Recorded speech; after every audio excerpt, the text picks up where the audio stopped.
Muy buenos días, mis amados hermanos. Que la gracia y la paz de nuestro Señor Jesucristo, el amor del Padre y la unión que procede del precioso Espíritu de Dios sea con cada uno de nosotros.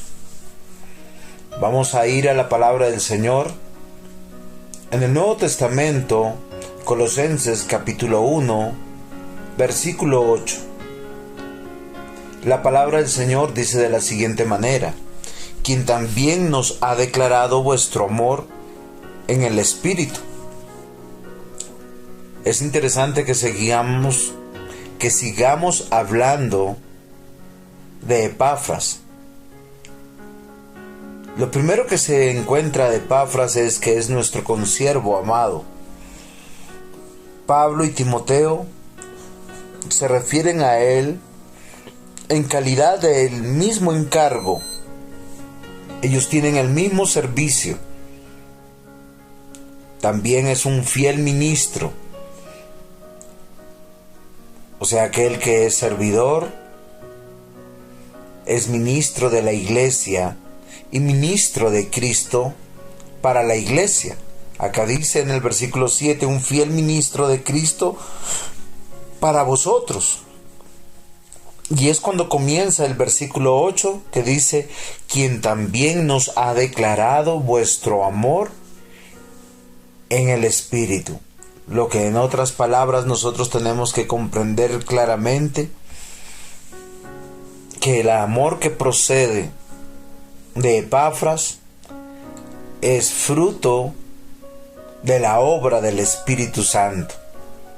Recordemos que hay tres virtudes teologales que sostienen a la iglesia: la fe para con Dios, el amor a los creyentes y la esperanza en la vida eterna. Y claramente está, mis amados hermanos, que el amor debe proceder de Dios. El amor de Epafras, del pastor de la iglesia, no es un amor intrínseco, no es un amor del corazón de Epafras, no es el corazón de ninguno de los pastores bíblicos. Es un amor que viene de la obra de Dios. Y así como el Señor Jesús le dijo a Pedro: ¿me amas? Y Pedro, en las tres oportunidades que le preguntó: ¿me amas?, él respondía: tú sabes, Señor, que yo te amo. Tú lo sabes todo. Desesperadamente Pedro no comprendía a qué se refería la pregunta, porque ciertamente Jesús conocía del amor de Pedro, ya que para amar a Jesús, para amar a Dios, es porque Dios nos amó primero. Claramente está que la omnisciencia, la omnipresencia de nuestro Dios podía leer y conocer en el ser de Pedro, en este hombre que fue uno de los primeros oficiales de la iglesia del Nuevo Testamento. El Señor sabía que le amaba. Entonces, ¿a qué se refería con la pregunta: ¿me amas?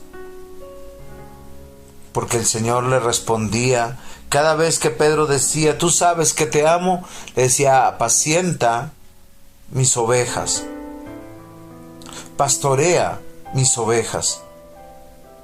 En otras palabras es: ama a la iglesia. Y ese es el fruto del Espíritu de Dios. En uno de sus aspectos, después de que nosotros meditemos bien, es el amor a la iglesia, a los creyentes.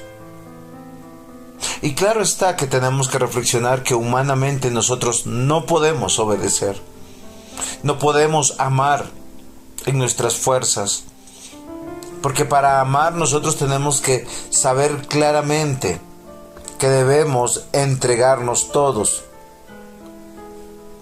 que debemos darlo todo,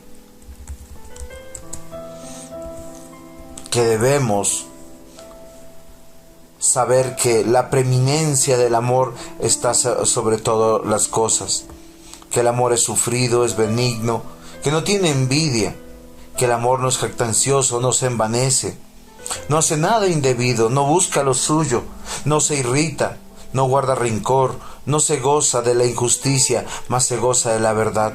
Todo lo sufre, todo lo cree, todo lo espera, todo lo soporta, y el amor nunca deja de ser.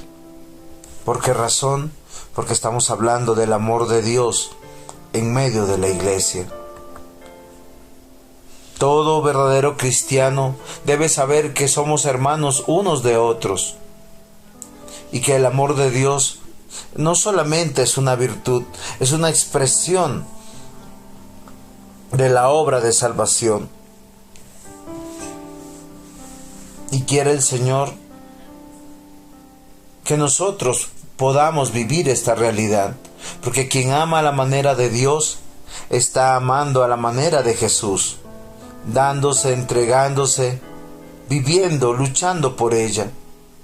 Y quiera que en esta mañana nosotros veamos en Pablo, en Timoteo, consiervos de Epafras, este fiel ministro que ha amado la iglesia. Y la manera de amarla es predicar el Evangelio, vivir el Evangelio, dar ejemplo en el Evangelio. Y ese es el llamado a todos nosotros, como hermanos, como miembros de la congregación, como miembros de la Iglesia de Cristo, como miembros de la familia de Dios. Y es cuando nosotros oramos unos por otros, nos congregamos permanentemente, fielmente. Que el Señor nos ayude para manifestar la obra poderosa de Dios, amando la iglesia, desde el lugar que el Señor nos ha puesto, como miembros, como diáconos, como ancianos o como ancianos. Que el Señor les bendiga. Gracia y paz de nuestro Señor Jesucristo. Pastor Juan José Dávila Ceballos, Iglesia Presbiteriana Betania de la Reforma.